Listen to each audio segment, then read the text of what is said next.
नमस्कार दोस्तों, स्वागत है आपका हमारे YouTube चैनल जरधारी क्लासेस में।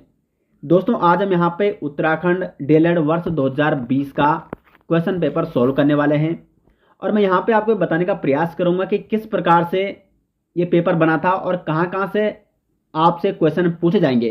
जो 2022 का डीएलएड का एग्ज़ाम होने वाला है मई 2022 में, उसमें कहाँ कहाँ से क्वेश्चन पूछे जाएंगे, जीके के क्वेश्चन कहाँ कहाँ से बन रहे हैं और रीजनिंग के क्वेश्चन किस लेवल के पूछे जाते हैं, मैथमेटिक्स या टीचिंग एप्टीट्यूड किस प्रकार के क्वेश्चन यहाँ पे डीएलएड में बनते हैं, ये मैं यहाँ पे आपको समझाने का प्रयास करूंगा। प्रत्येक क्वेश्चन को दोस्तों मैं यहाँ पे डिटेल्स में एक्सप्लेन करने का प्रयास करूंगा, तो अच्छे से आपको समझना है और ये ध्यान देना है कि कहाँ कहाँ से क्वेश्चन बन रहे हैं।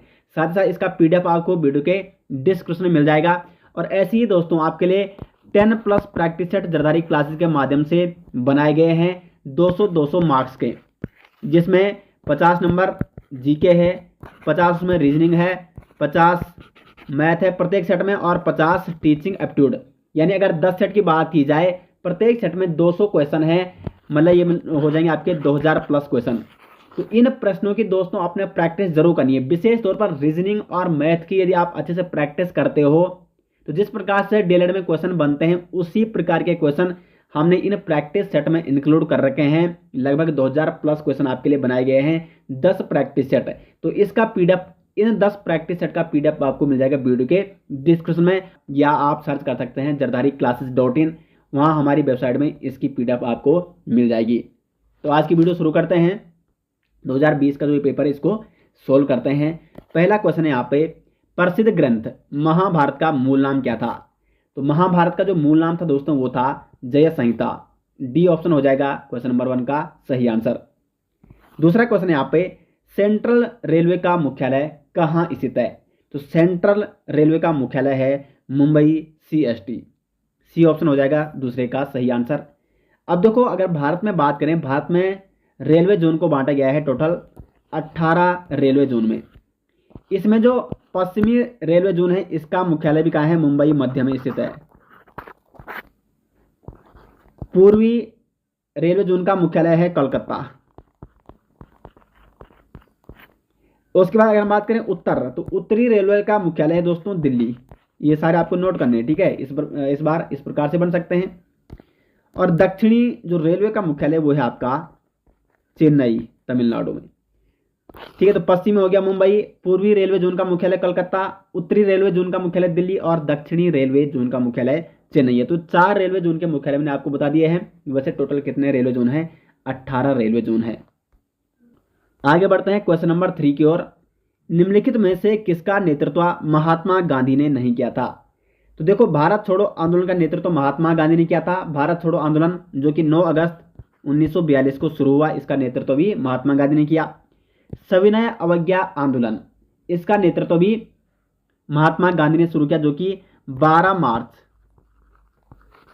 1930 को प्रारंभ हुआ था। खेड़ा सत्याग्रह, ये गुजरात में हुआ था 1918 में और इसका नेतृत्व भी महात्मा गांधी ने किया था। और जो ये बारदोली सत्याग्रह है दोस्तों, इसका नेतृत्व किसने किया था? 1928 में ये बारदोली सत्याग्रह हुआ था, सरदार पटेल ने इसका नेतृत्व किया था। तो क्वेश्चन क्या पूछा गया है कि किसका नेतृत्व महात्मा गांधी ने नहीं किया?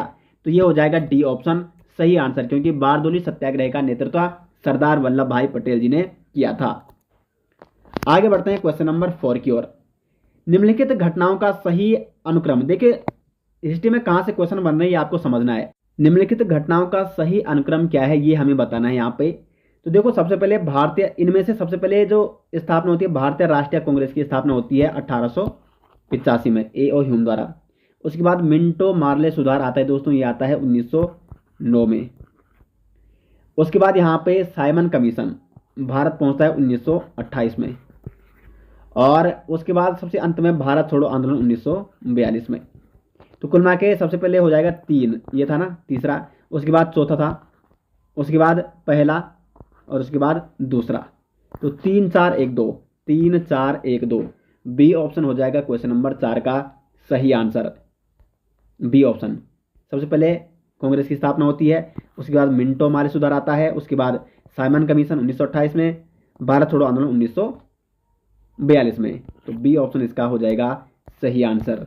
तो इतिहास में आप देख सकते हो किस प्रकार के क्वेश्चन बन रहे हैं, काफ़ी अच्छे डीप क्वेश्चन बन रहे हैं।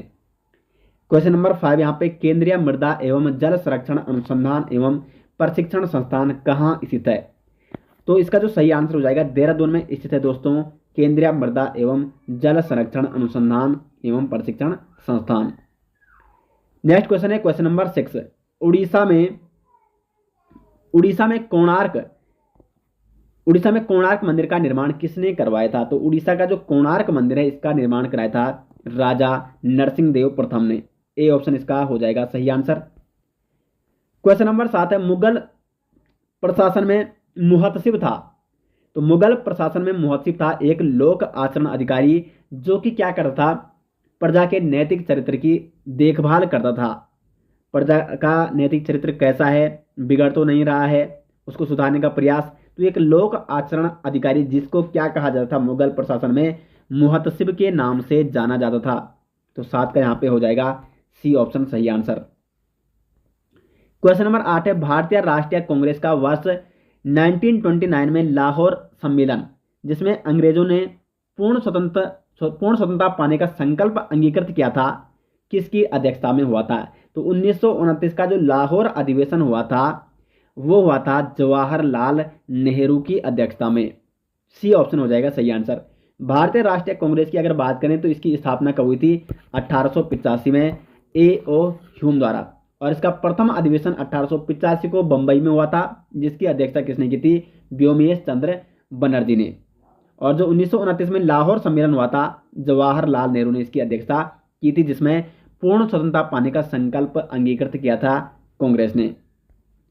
आगे बढ़ते हैं क्वेश्चन नंबर 9 की ओर, सही युग्म को चुनिए। तो देखो महाबलीपुरम, ये यहाँ पे गलत युग्म है क्योंकि देखो महाबलीपुरम है जो ये मंदिर आपका तमिलनाडु में स्थित है और इसका निर्माण कराया था, प्रत्येक ऑप्शन के बारे में आपको यहाँ पे समझाने का प्रयास करूंगा दोस्तों। इसका निर्माण कराया था नरसिंह वर्मन ने प्रथम, जो कि पल्लव वंश का था। तो कुल मिला के महाबलीपुरम जो ये मंदिर इसका निर्माण कराया पल्लवों ने। तो ये राष्ट्रकूट दे रखा है, ये गलत है, यहाँ पे ये ऑप्शन गलत है, हमने सही युग्म चुनना है। बी युग्म है यहाँ पे एलोरा कंदराएं। तो जो एलोरा कंदराएं हैं या एलोरा गुफाएं हैं इनका निर्माण कराया था कृष्ण प्रथम ने। कृष्ण प्रथम जो कि राष्ट्रकूट वंश से संबंधित था, यहाँ पे शक दे रखा है तो ये गलत हो जाएगा। सी ऑप्शन यहाँ पे खजुराहो मंदिर। तो खजुराहो मंदिर का जो निर्माण कराया था ये किसने कराया था? ये चंदेलों ने ही कराया था। तो सी ऑप्शन यहाँ पे सही आंसर हो जाएगा। और डी यहाँ पे मीनाक्षी मंदिर। मीनाक्षी मंदिर का ये भी आपके तमिलनाडु है और एक कुलशेखर पांड्यन ने इसका निर्माण कराया था। कुलशेखर पांड्यन, और ये किस वंश का था? तो पांड्य वंश का था कुलशेखर पांड्यन, जिसने तमिलनाडु के मीनाक्षी मंदिर का निर्माण कराया था। यहाँ पे पल्लव दे रखा है तो ये रॉन्ग ऑप्शन है, ये सही युग्म नहीं है। तो इन चारों ऑप्शन में जो सही युग्म है वो है खजुराहो मंदिर का निर्माण ये चंदेलों ने कराया था। और प्रत्येक ऑप्शन मैंने यहाँ पे आपको डिटेल्स में समझा दिया है कि किस मंदिर का, क्योंकि ये सारे मंदिर दोस्तों इंपॉर्टेंट है। विशेष तौर पर जो ये एलोरा की गुफाओं वाला आता है ये कई बार एग्जाम में पूछा जा चुका है और ये आपको विशेष तौर पर नोट करना है कि कृष्ण प्रथम ने इसका निर्माण कराया था। क्वेश्चन नंबर 10 है जिस ब्याज दर पर भारतीय रिजर्व बैंक वाणिज्यिक बैंकों को सामान्य क्रियाओं हेतु ऋण देता है उसे क्या कहा जाता है? तो यहां पे इसको कहा जाता है बैंक दर। बैंक दर क्या होता है कि देखो भारतीय रिजर्व बैंक जो सेंट्रल बैंक है आरबीआई जब क्या देता है किसी सामान्य क्रिया हेतु अन्य बैंकों को क्या देता है? ऋण देता है अन्य बैंक, तो इसे कहा जाता है बैंक दर। अब जो अन्य ऑप्शन ये क्या है यहाँ पे रेपो दर किसे कहा जाता है? तो रेपो रेट या रेपो दर कहा जाता है जो देखो जब बैंक, ये है यहाँ पे बैंक और ये है यहाँ पे आरबीआई, तो बैंक जब आरबीआई से उधार लेंगे और इस पर ब्याज चुकाएंगे तो जो ब्याज दर होती है इसे कहा जाता है रेपो दर। यानी बैंक ने आरबीआई से ऋण लिया और उस पर जो ब्याज दर होती है उसे कहा जाता है रेपो दर। अब इसका उल्टा होता है विपरीत रेपो दर। इसमें क्या होता है, अब यहां पे देखो बैंक नहीं लेते ऋण जबकि आरबीआई लेता है ऋण, यानी आरबीआई बैंकों से ऋण लेता है और उसके बदले जो ब्याज दर देता है उसे कहा जाता है रेपो दर।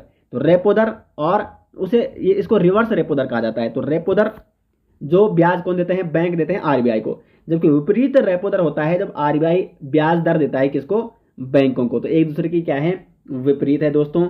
और जब ब्याज दर जो भारतीय रिजर्व बैंक वाणिज्यिक बैंकों को सामान्य क्रियाओं हेतु ऋण देता है तो उसे कहा जाता है बैंक दर। इसका सी ऑप्शन हो जाएगा सही आंसर। अगर हम वर्तमान में बात करें तो वर्तमान में रेपो दर कितनी है, रेपो दर है दोस्तों वर्तमान में 4%, जबकि जो विपरीत रेपो दर है वो है 3.3%। हमेशा ध्यान रखना रेपो दर कम रहेगी, मतलब रिवर्स रेपो दर कम रहेगी रेपो दर से। ये 4%, ये 3.35% है। क्वेश्चन नंबर 11 है, निम्नलिखित में कौन मानवीय विकास सूचकांक का तत्व नहीं है। तो देखो शिक्षा भी यहाँ पे मानवीय विकास सूचकांक का तत्व है, जीवन प्रत्याशा और समंजित प्रति व्यक्ति आय। तो जो ये मानव विकास सूचकांक रिपोर्ट तैयार की जाती है प्रतिवर्ष, वो इन्हीं 3 तत्वों को ध्यान में रखते हुए तैयार की जाती है।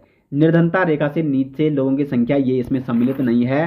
तो कुल मिला के इसका डी ऑप्शन सही आंसर हो जाएगा। ये वाला तत्व मानवीय विकास सूचकांक में सम्मिलित नहीं है। अगर हम बात करें वर्ष 2020 की रिपोर्ट, मोस्ट इंपॉर्टेंट क्वेश्चन बनता है दोस्तों, मानवीय विकास सूचकांक वर्ष 2020 की रिपोर्ट के अनुसार भारत को कौन सा स्थान प्राप्त हुआ था। तो टोटल 189 देशों की लिस्ट थी जिसमें भारत को 131वां स्थान प्राप्त हुआ था। हाल ही में जो पीसीएस का एग्जाम हुआ था उसमें भी ये क्वेश्चन पूछा गया था, मानवीय विकास सूचकांक में भारत को कौन सा स्थान मिला था वर्ष 2020 की रिपोर्ट के अनुसार, 131वां स्थान। इसमें विशेष तौर पर आपको ये जो डीएलएड का एग्जाम हो रहा है ना, इसमें करंट अफेयर सबसे ज़्यादा पूछा जा रहा है दोस्तों। लगभग 10 क्वेश्चन इसमें करंट अफेयर्स के पूछे जा रहे हैं।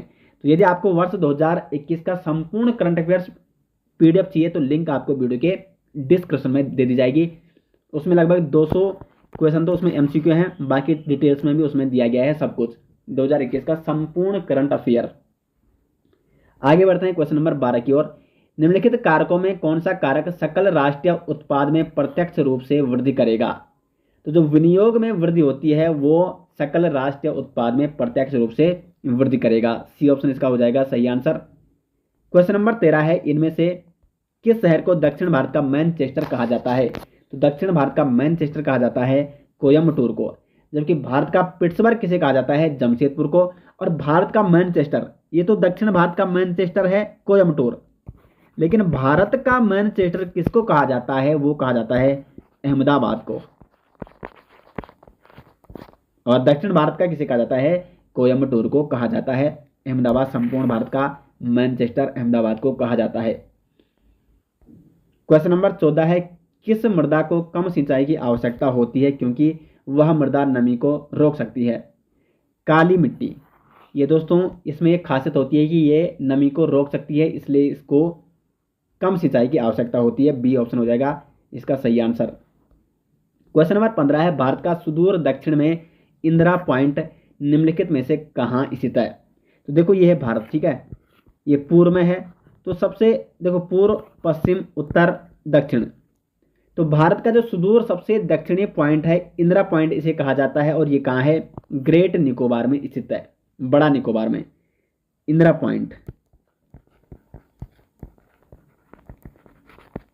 अगर बात करें भारत का सबसे उत्तरी पॉइंट कौन सा है, तो उत्तरी में है दोस्तों इंदिरा कोल। इंदिरा कोल ये कहाँ है आपका सबसे उत्तरी पॉइंट, ये कश्मीर में है, ठीक है। और पश्चिमी पॉइंट कौन है भारत का, तो ये है सरक्रीक।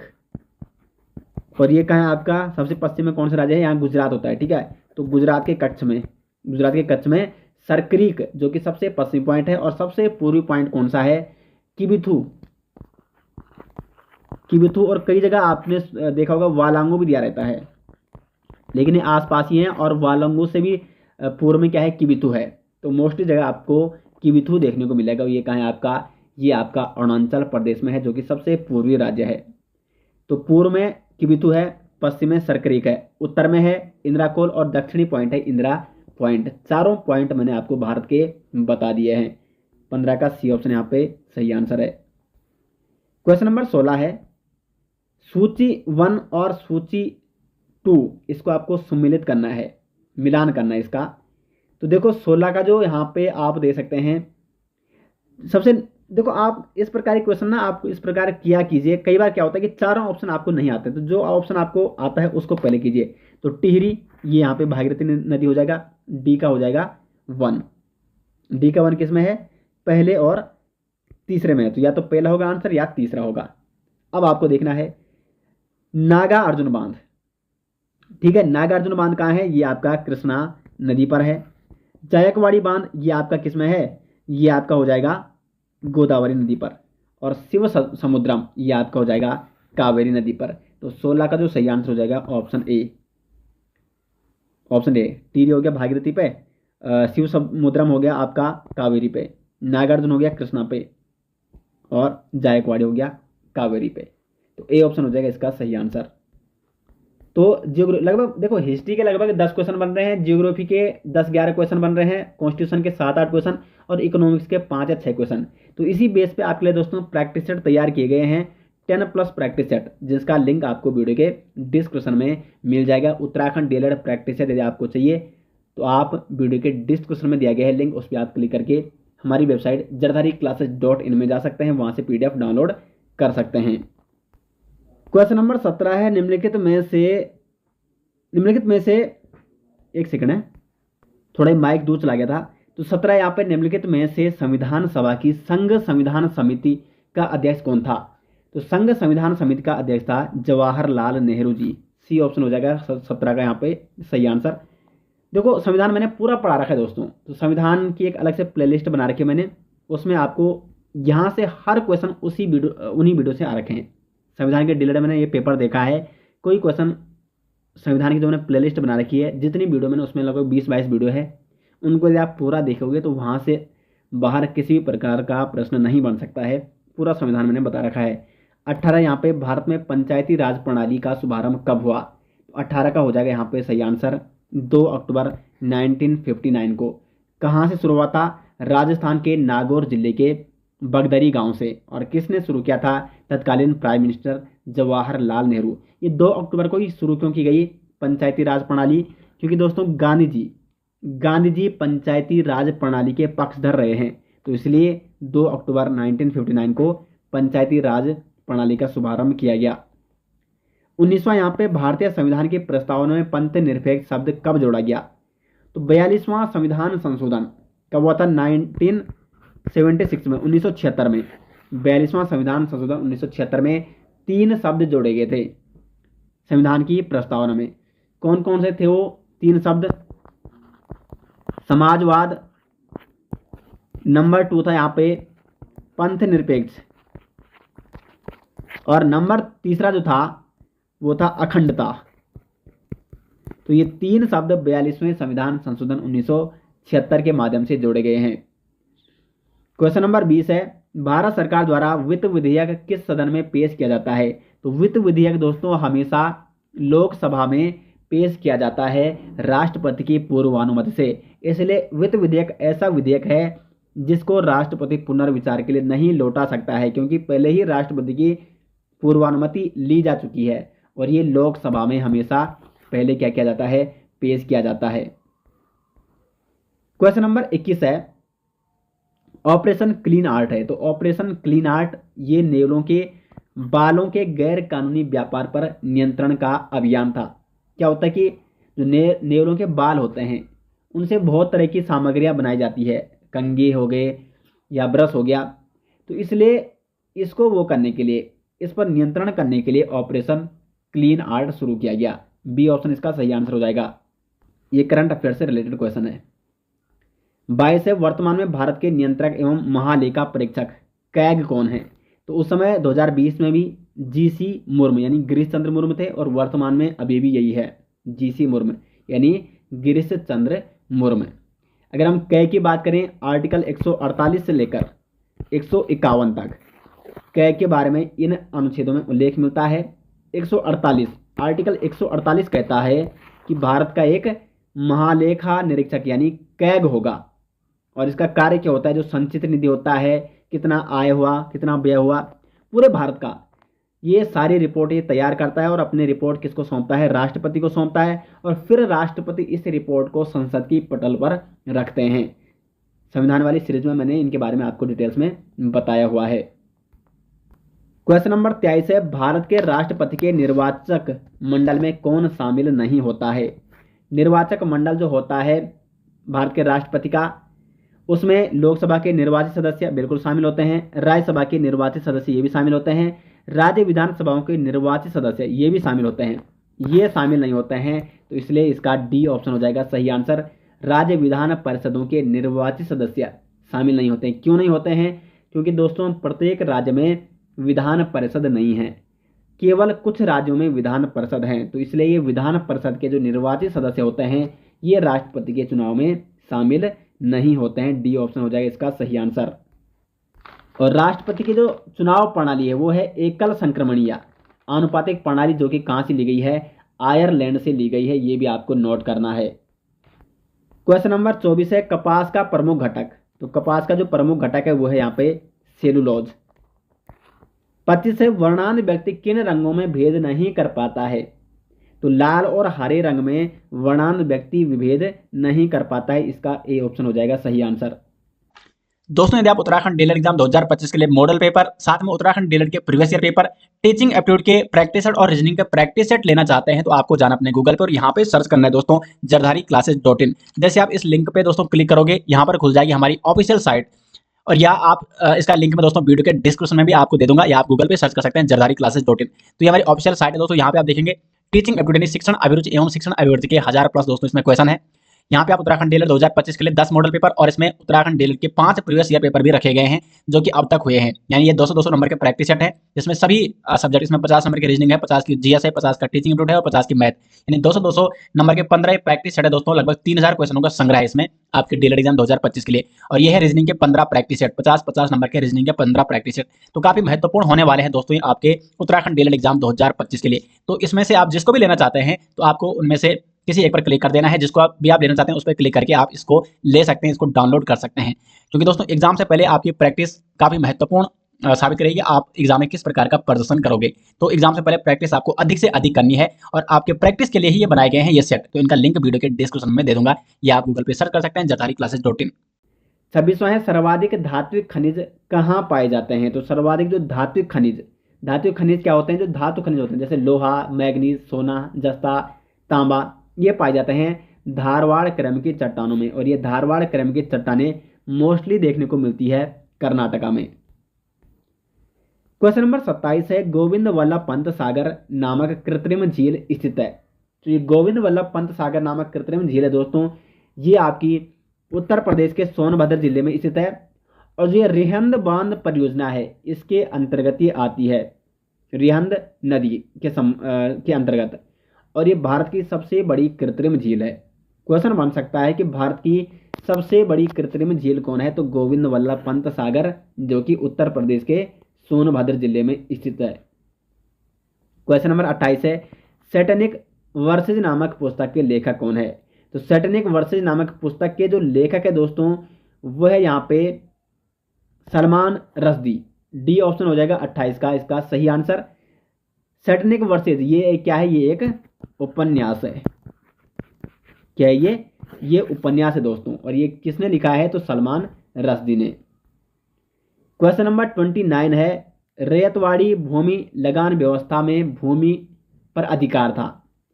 देखो ये रैयतवाड़ी भूमि लगान व्यवस्था है, ये किसने शुरू की थी? ये ब्रिटिश काल में शुरू की गई थी, ब्रिटिश काल में। ये आपको नोट करना होगा। और ये किसके लिए थी? तो इसमें देखो, इसमें क्या होता था कि जो संपूर्ण अधिकार थे जमीन के, भूमि का जो मालिक होता था वो कौन होता? किसान होता था, कृषक होता था। तो संपूर्ण भूमि का अधिकार रैयतवाड़ी भूमि लगान व्यवस्था में किसके पास थे? कृषक के पास थे। कुल मिला के डायरेक्ट कृषक यानी किसान और कंपनी के बीच संबंध था। कृषक जिसके पास भूमि होती, वो जो राजस्व होता था, कृषि पर जो राजस्व लगता था वो डायरेक्ट किसको देता था? कंपनी को देता था। यानी बीच में कोई भी जमींदार नहीं रहता था। तो कृषक और कंपनी के बीच सीधे ये डायरेक्ट रिलेशन था। और इसमें भूमि के अधिकार डायरेक्ट किसके पास थे? कृषक के पास थे। सर्वप्रथम ये रैयतवाड़ी जो भूमि लगान व्यवस्था है ये तमिलनाडु में शुरू की गई थी, बारामुंडा जिले में, कैप्टन रीड द्वारा। और उसके बाद 1820 में 1820 में कैप्टन मुनरो ने संपूर्ण बंगाल में रैयतवाड़ी भूमि लगान व्यवस्था शुरू की थी। कब की थी? 1820 में। नेक्स्ट यहाँ पे क्वेश्चन नंबर 30, केंद्रीय आलू अनुसंधान संस्थान कहाँ स्थित है? तो दोस्तों जो ये केंद्रीय आलू अनुसंधान संस्थान है ये आपका स्थित है शिमला में। सी ऑप्शन हो जाएगा इसका सही आंसर।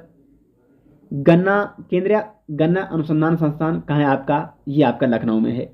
जबकि केंद्रीय चावल अनुसंधान संस्थान ये आपका कटक में है। गन्ने का आपको विशेष तौर पर नोट करना है, गन्ने का कहाँ है? लखनऊ में है। और आलू का कहाँ है? शिमला में है।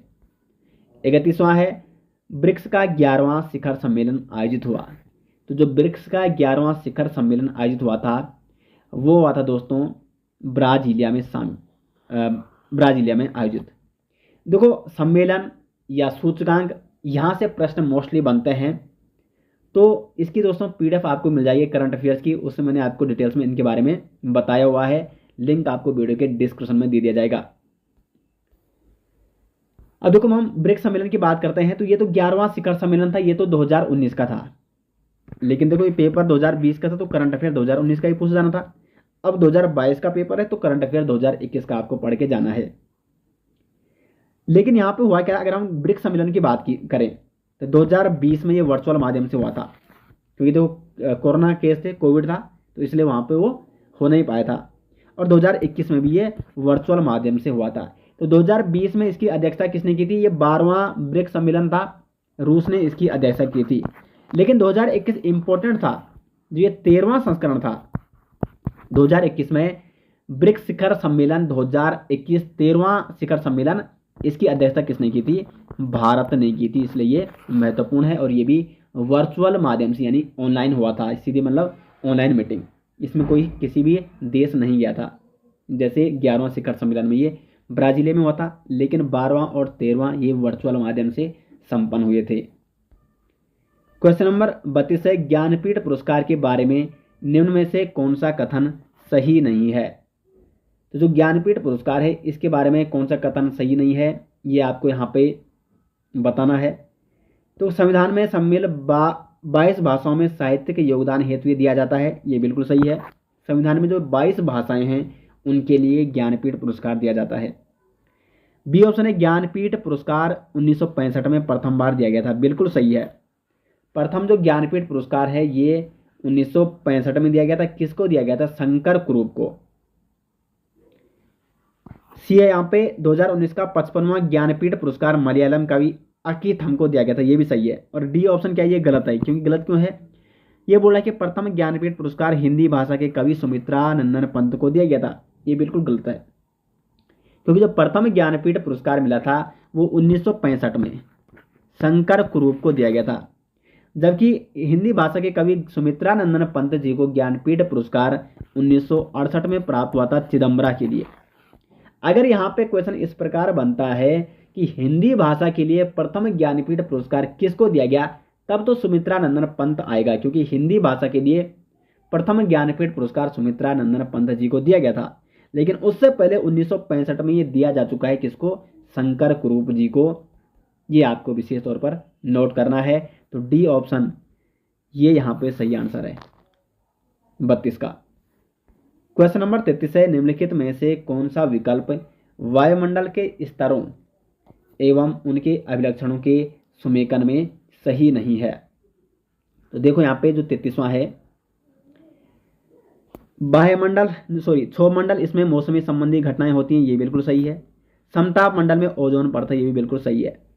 आयन मंडल में पृथ्वी की सतह की ओर परिवर्तित रेडियो तरंगें, ये भी सही है। लेकिन जो ये आयन मंडल ध्रुव ज्योति है ये गलत है, क्योंकि जो ध्रुव ज्योति देखने को मिलती है ये बहिर्मंडल या बाह्य मंडल में देखने को मिलती है। और यहाँ पे आयन मंडल इसने दे रखा है, तो इसलिए यहाँ पे चौथा ऑप्शन गलत हो जाएगा। और क्वेश्चन क्या पूछ रहा है कि कौन सा विकल्प वायुमंडल के स्तरों एवं उनके अभिलक्षणों के सुमेलन में सही है? तो पहला दूसरा तीसरा यानी पहला दूसरा तीसरा, ए ऑप्शन हो जाएगा बिल्कुल सही आंसर। 33 का ए ऑप्शन हो जाएगा राइट आंसर।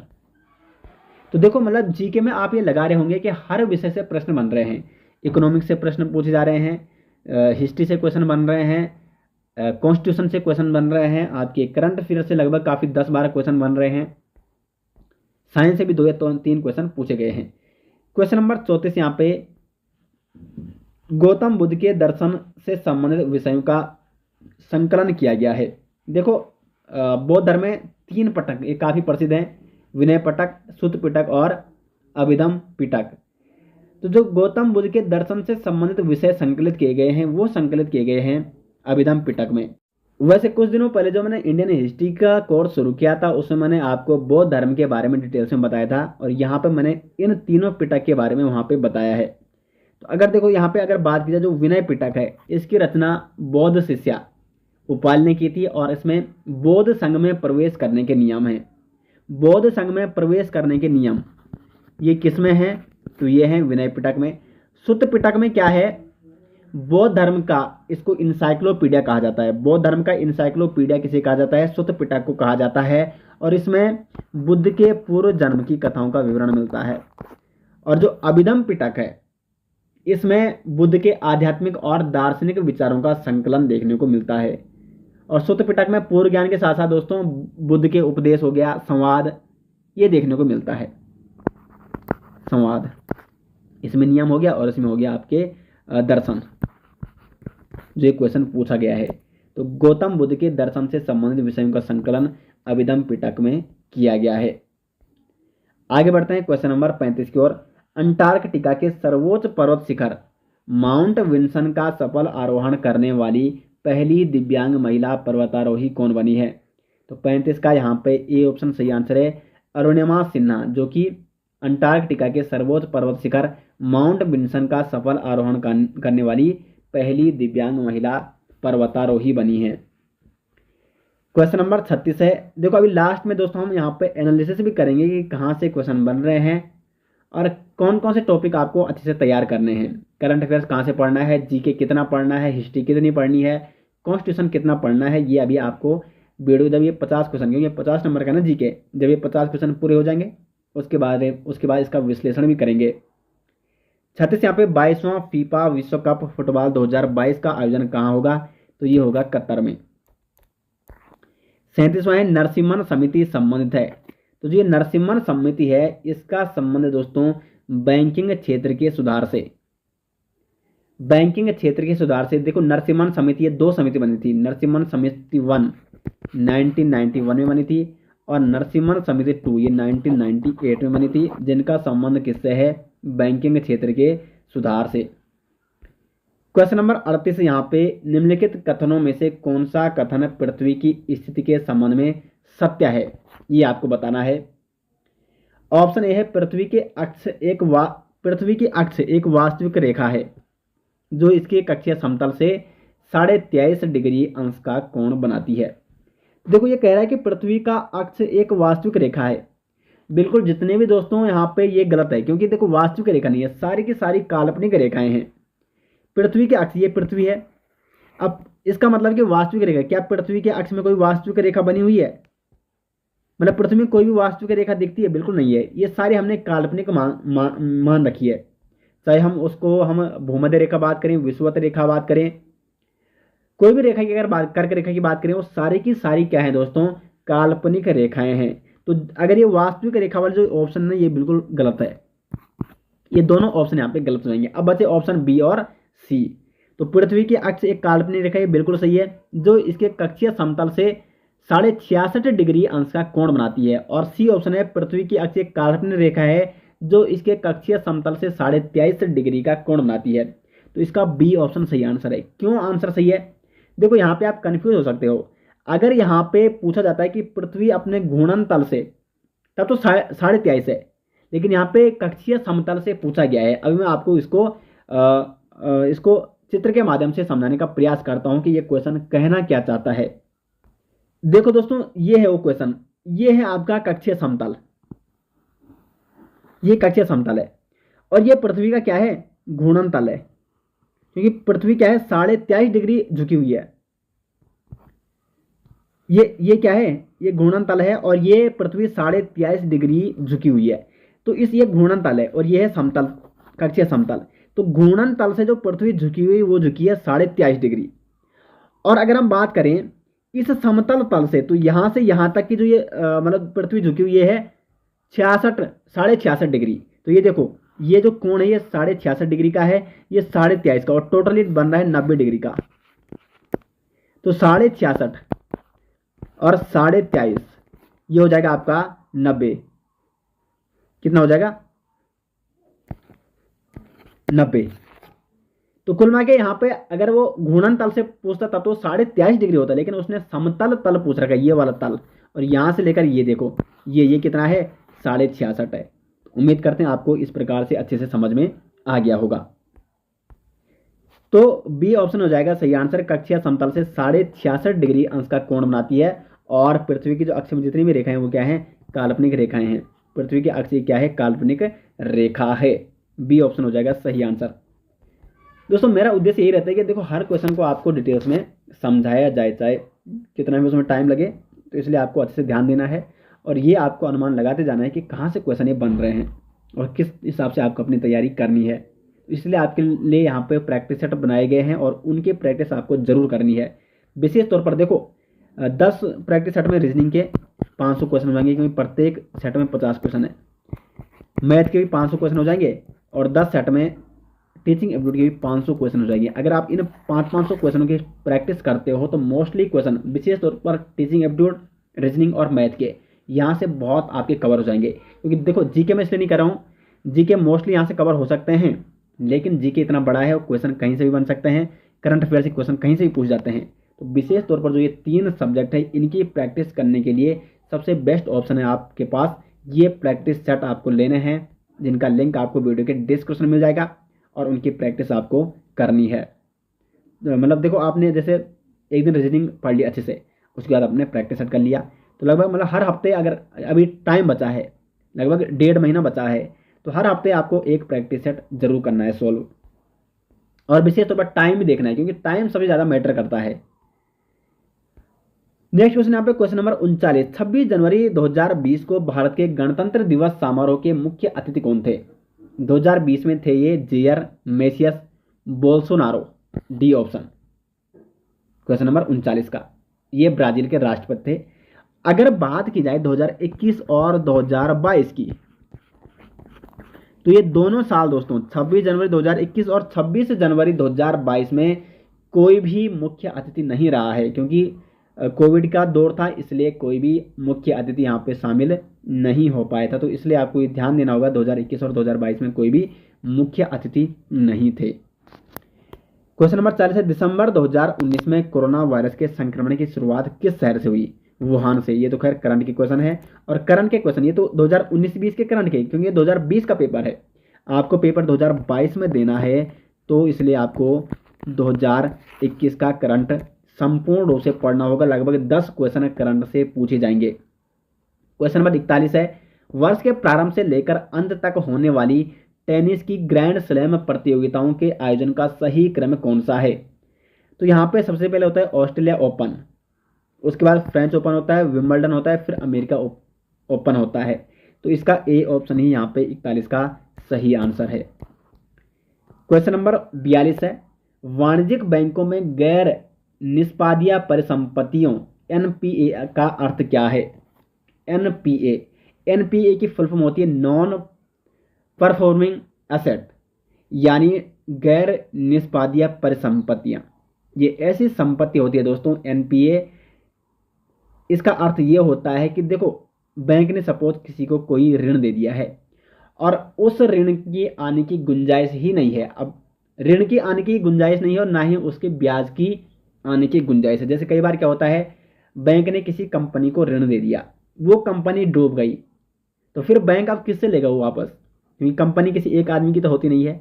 या कई बार आपने सुना होगा देश में कई व्यक्ति बैंकों से ऋण लेकर विदेश भाग जाते हैं, तो वही वो लोग हैं। इसी को कहा जाता है एनपीए, यानी गैर निष्पादीय परिसंपत्तियां, जहां पर बैंक ने ऋण तो दे दिया है, ऋण बैंक ने दे दिया है, लेकिन वो ऋण अब वापस आने की गुंजाइश नहीं है, और उसका ब्याज भी नहीं मिल सकता है बैंक को। तो कुल मिला के ऋण जिन पर ब्याज तथा मुख्य रकम की वसूली नहीं होती है, संभावना ही नहीं है, उसे कहते हैं एनपीए। बी ऑप्शन इसका सही आंसर हो जाएगा। क्वेश्चन नंबर 43 है, एक राज्य के महाधिवक्ता का कार्यकाल होता है। देखो, राज्य का महाधिवक्ता जिसकी नियुक्ति किसके द्वारा की जाती है, राज्य के राज्यपाल द्वारा की जाती है, और इसका जो कार्यकाल होता है वो निर्धारित नहीं होता है, क्योंकि जो महाधिवक्ता होता है वो राज्यपाल के प्रसाद पर्यंत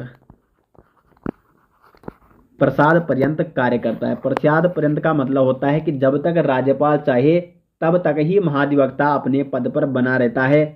अगर राज्यपाल चाहे तो उसको किसी भी समय उसको क्या कर सकता है, निकाल सकता है। तो इसलिए इसका कोई भी निर्धारित क्या नहीं है, कार्यकाल नहीं है। डी ऑप्शन हो जाएगा 43 का सही आंसर। आगे बढ़ते हैं क्वेश्चन नंबर 44 की ओर। लोकसभा के संबंध में निम्नलिखित में से कौन से कथन सही नहीं है। संविधान में लोकसभा के सदस्यों की संख्या की सीमा तय की गई है।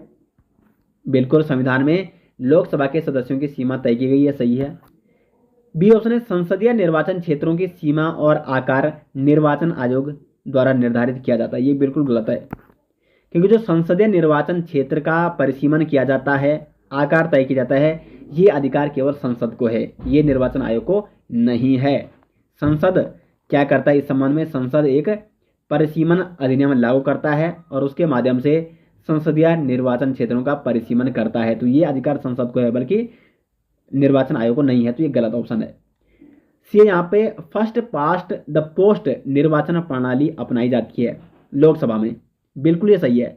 फर्स्ट पास्ट द पोस्ट निर्वाचन प्रणाली क्या है, आपने लोकसभा के चुनाव देखे होंगे, जो आपका सांसद जब आप चुनते हैं तो आप केवल एक व्यक्ति को वोट डालते हैं। इसको सरल बहुमत प्रणाली भी कहा जाता है। एक एक वोटिंग के माध्यम से ही कुल के बहुमत प्रणाली, जिसको बहुमत मिल गया वही क्या विजेता होगा। जैसे राष्ट्रपति का होता है एकल पद्धति, वो मैंने आपको बता रखी है। उसमें क्या होता है, उसमें रेशियो देखा जाता है कि इसको कितना रेशियो पड़ा है, मैंने सबको वोट डालनी पड़ती है। अगर 4 कैंडिडेट राष्ट्रपति के चुनाव लड़ रहे हैं तो चारों को आपको वोट डालनी है। और इसमें वोट का क्या होता है, जैसे आपने किसी को ए वोट दे दी, किसी को बी दे दी, स्टार जैसे स्टार होता है, ठीक है, ए स्टार, बी स्टार, सी स्टार, तो जिसको सबसे ज़्यादा ए मिल गए वो जीत गया। कई बार क्या होता है, किसी को ए तो कम मिल जाते हैं लेकिन बी और सी सब ज़्यादा मिल गए। तो इस प्रकार वो अलग मैटर, वो मैंने संविधान में आपको डिटेल्स में समझा रखा है, लेकिन यहाँ पे सिंपल सी भाषा में आपको समझाना चाहता हूँ। फर्स्ट पास्ट द पोस्ट निर्वाचन प्रणाली, ये सरल बहुमत प्रणाली, एक व्यक्ति को एक वोट डालना सीधा, जैसे सांसद का चुनाव होता ही है, विधायकों का चुनाव भी ऐसे ही होता है। तो ये भी सही है। डी ऑप्शन यहाँ पे मतों के समान रहने की स्थिति में लोकसभा अध्यक्ष के पास निर्णायक मत नहीं होता है। ये गलत है, क्योंकि जब अगर मत समान हो गए तो निर्णायक मत कौन देता है, हमेशा लोकसभा अध्यक्ष देता है। तो कुल मिला के इसका पहला ऑप्शन और तीसरा ऑप्शन ही सही है। तो 44 का हो जाएगा ए ऑप्शन सही आंसर। और यहाँ पे देखो, जिसने दोस्तों मैंने जो सीरीज चलाई थी संविधान की, अगर जिसने वो सीरीज पूरी देख ली होगी तो संविधान का एक भी प्रश्न आपका यहाँ से छूट नहीं सकता है। 45 यहाँ पे सम्मिलित कीजिए। तो इसमें भारतीय नौसेना का जो ध्येय वाक्य है स नो वरुणा, ये बिल्कुल सही है। डाकतार विभाग का जो ध्येय वाक्य है वो है अहर्निश सेवामहे, ये बिल्कुल सही है। भारतीय वायुसेना का तो वायुसेना नभ, देखो सीधे मिलान कीजिए, नभ में उड़ती है ना, आकाश में, वायु में उड़ती है तो नभ। और भारतीय थल सेना का सेवा अस्मांग धर्म। तो पहले का हो जाएगा आई, दूसरे का हो जाएगा बी का आई भी, ये है। सी का हो जाएगा थर्ड वाला। कुल मिला के डी ऑप्शन इसका सही आंसर है। 43 का option D is right answer. तो चलिए 45 का, ठीक है, डी ऑप्शन। 46 है, हवाई जहाज में उपयोग में लाए जाने वाले ब्लैक बॉक्स का रंग क्या होता है। तो हवाई जहाज में एक ब्लैक बॉक्स होता है, इसका नाम है ब्लैक बॉक्स, लेकिन इसका रंग कैसा होता है, नारंगी रंग होता है। और इसका प्रयोग क्या होता है, तो जैसे कभी विमान हादसा हो गया है तो विमान के सारी उस समय की गतिविधियां, किस दिशा में विमान उड़ रहा था, मौसमी घटनाएं क्या थी, गति क्या थी विमान की, ईंधन कितना था विमान पर, ये सारे गतिविधियां किसमें, ब्लैक बॉक्स में क्या होती है, रिकॉर्ड होती है, सम्मिलित होती है। और इसलिए विमान हादसे के समय विशेष तौर पर इसका प्रयोग किया जाता है और इसका रंग क्या होता है, नारंगी। 47 है, ऑस्ट्रेलिया ओपन टेनिस 2020 का महिला सिंगल्स खिताब किसने जीता। तो ये तो 2020 का पूछ रहा है, क्योंकि ये पेपर दिसंबर 2020 का है और इसमें जो इसका सही आंसर है 47 का, वो है सी, सोफिया केनिन, जो कि ऑस्ट्रेलियाई ओपन टेनिस 2020 में महिला सिंगल्स खिताब इन्होंने जीता था। लेकिन हम पेपर 2022 का देंगे, तो 2022 में ऑस्ट्रेलिया ओपन टेनिस, इसको कर दो अभी 2022 की अगर हम बात करें तो 2022 में पुरुष एकल का खिताब जीता है। ऑस्ट्रेलिया ओपन टेनिस 2022 पुरुष एकल का खिताब जीता है राफेल नडाल ने। कहाँ के राफेल नडाल? स्पेन के। और महिला एकल का जो खिताब जीता है वो ऑस्ट्रेलिया की एशले बार्टी, ऑस्ट्रेलिया की एशले बार्टी ने ऑस्ट्रेलिया ओपन टेनिस 2022 का महिला एकल का खिताब जीता है। पुरुष एकल का खिताब जीता है राफेल नडाल ने। क्वेश्चन नंबर 48 है, निम्न में से किसे 17वीं लोकसभा हेतु कार्यकारी अध्यक्ष यानी प्रोटेम स्पीकर, प्रोटेम स्पीकर क्या होता है? कार्यकारी अध्यक्ष कहा जाता है, इसको कह सकते हैं। ये जितने भी निर्वाचित क्या होते हैं, सदस्य होते हैं लोकसभा में, उन सभी को शपथ दिलाता है। क्योंकि देखो तब तक कोई भी अध्यक्ष और उपाध्यक्ष नहीं बना होता है। अध्यक्ष उपाध्यक्ष कौन बनेंगे? जो सदस्य होंगे। और इससे पहले सदस्य क्या लेते हैं? शपथ लेते हैं। शपथ कौन दिलाता है? प्रोटेम स्पीकर दिलाता है। और प्रोटेम स्पीकर होता है कौन है? उसी मतलब सदन से किसी एक वरिष्ठ सदस्य को चुना जाता है। तो डॉक्टर वीरेंद्र कुमार जो कि प्रोटेम स्पीकर नियुक्त किए गए थे 17वीं लोकसभा हेतु। क्वेश्चन नंबर 49 है, निम्नलिखित में से राज्यसभा के विषय में कौन सा सही है? राज्यसभा के विषय में कौन सा सही है ये आपको बताना है।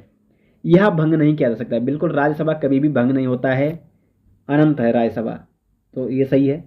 इसका कार्यकाल 5 वर्ष का होता है, ये गलत है, क्योंकि राज्यसभा का कोई भी कार्यकाल होता ही नहीं है। राज्यसभा क्या है, कभी भंग ही नहीं होती है, तो इसका तो अनिश्चित कार्यकाल है।